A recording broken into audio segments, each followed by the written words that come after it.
दलित वस्ती सुधार निधी योजनेअंतर्गत नवी मुंबई महानगरपालिकेकडून आम्हाला माहितीच्या अधिकाराखाली माहिती मिळालेली आहे की दलित वस्तीचा निधी हा अय्यप्पा झोपडपट्टी या ठिकाणी वापरण्यात आलेला आहे।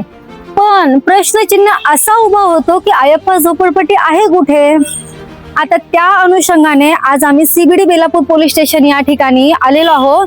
त्या ठिकाणी साहेबांना, वरिष्ठ पोलीस निरीक्षक साहेबांना आम्ही पत्र दिलंय की साहेब, आम्हाला माहिती नाही आमची अय्यप्पा झोपडपट्टी कुठे हरवली आहे, ती झोपडपट्टी चोरीला गेलेली आहे असा संदर्भ आम्हाला असा महानगरपालिकेतूनच मिळालेला आहे। तर ती साहेब आमची झोपडपट्टी आम्हाला शोधून द्या, आमची माणसं त्यातली शोधून द्या।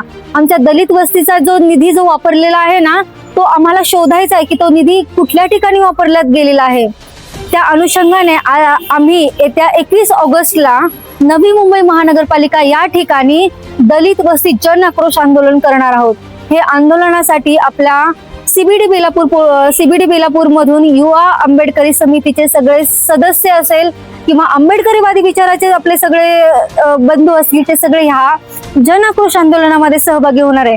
त्यामुळे माझं सगळ्यांना आव्हान आहे की आपल्या स्वतःच्या हक्कासाठी, आपल्या स्वतःच्या निधीसाठी, आपल्या सगळ्या स्वतःच्या योजनांसाठी आपल्या सगळ्या बहुजन बांधवांनी जागे व्हा आणि या आंदोलनाला आपल्याकडून सर्वांनी पाठिंबा द्या आणि अय्यप्पा झोपडपट्टीचा शोध घेण्यात यावा एवढी आम्ही विनंती करतो। सर्वांना जय भीम, जय शिवराय।